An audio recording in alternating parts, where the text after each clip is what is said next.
امام مہدی رضی اللہ تعالیٰ عنہ کب تشریف لائیں گے؟ کیا وہ تشریف لا چکے ہیں؟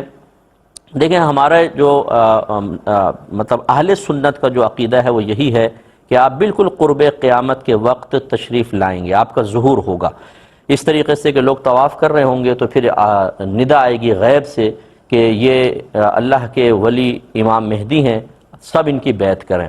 اور یہ وہ دور ہوگا جب پوری دنیا سے اولیاء سمٹ کر مکے کی طرف تشریف لے جائیں گے، اس وقت پھر آپ کی بیعت کی جائے گی، اور اسی وقت حضرت عیسیٰ علیہ السلام کا نزول ہوگا آسمان سے ملک شام میں۔ پھر امام مہدی رضی اللہ تعالیٰ عنہ یہاں سے تشریف لے جائیں گے، دونوں کی ملاقات ہوگی، اور جب نماز کا وقت ہوگا تو حضرت عیسیٰ علیہ السلام پیچھے آپ کی اقتداء میں نماز ادا کریں گے۔ حالانکہ نبی افضل ہوتا ہے اور اس وقت بھی عیسیٰ علیہ السلام نبی ہوں گے، لیکن چونکہ وہ ایک امتی کی حیثیت سے تشریف لائیں گے، اس طرح کہ ان کی زوال نبوت نہیں ہوگی۔ وہ نبی اب بھی ہوں گے، لیکن نبی کریم صلی اللہ علیہ وسلم کی امت میں آنے کی وجہ سے وہ بحیثیت امت کے ہوں گے، اس لیے پھر امتی کے ہوں گے تو پھر حضرت امام مہدی رضی اللہ تعالیٰ عنہ امامت فرمائیں گے۔ تو یہ بالکل قرب قیامت کے وقت جب عیسیٰ علیہ السلام ظاہر ہوں گے تب امام مہدی رضی اللہ تعالیٰ عنہ کا بھی ظہور ہوگا۔ باقی اگر کسی کے پاس اپنے کچھ دلائل ہوں اور وہ اس کی روشنی میں کلام کرتے ہوں تو کسی پہ تنقید نہیں ہے۔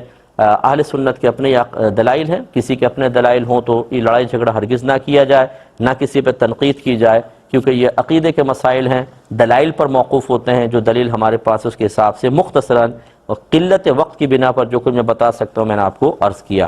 یہ کہتے ہیں کہ امام مہدی رضی اللہ تعالی عنہ کا ظہور ہوگا، اس کا کیا مطلب ہے؟ دیکھیں، اہل سنت کے نزدیک آپ چونکہ انسان ہیں، میرے آقا صلی اللہ علیہ وسلم نے ارشاد فرمایا وہ فاطمہ رضی اللہ تعالی عنہا کی اولاد سے ہوں گے باقاعدہ، یعنی یہ آل رسول ہوں گے۔ اور انسان جو ہے، میرے آقا صلی اللہ علیہ وسلم کی حدیث موجود ہے کہ میری امت کی اوسط عمر 60 سے 70 سال کے درمیان ہے۔ اس کا مطلب یہ ہے کہ اوسط عمر 60 سے 70 سال کے درمیان ہے، تو امام مہدی رضی اللہ تعالیٰ عنہ آخری زمانے میں باقاعدہ پیدا ہوں گے، اور پیدا ہونے کے بعد یہ جو کہتے ہیں ظہور ہوگا، اس کا مطلب یہ ہے کہ آپ مخفی رہیں گے جب تک کہ آپ 40 سال کی عمر تک نہیں پہنچ جاتے، کسی کو اللہ تعالیٰ پہچاننے نہیں دے گا، کیونکہ اگر آپ پہچان میں آئیں گے تو لوگ یہ عقل یہ کہتی ہے کہ دشمن بہت زیادہ ہوں گے آپ کے کہ آپ کو مار دیا جائے، کچھ کر دیا جائے۔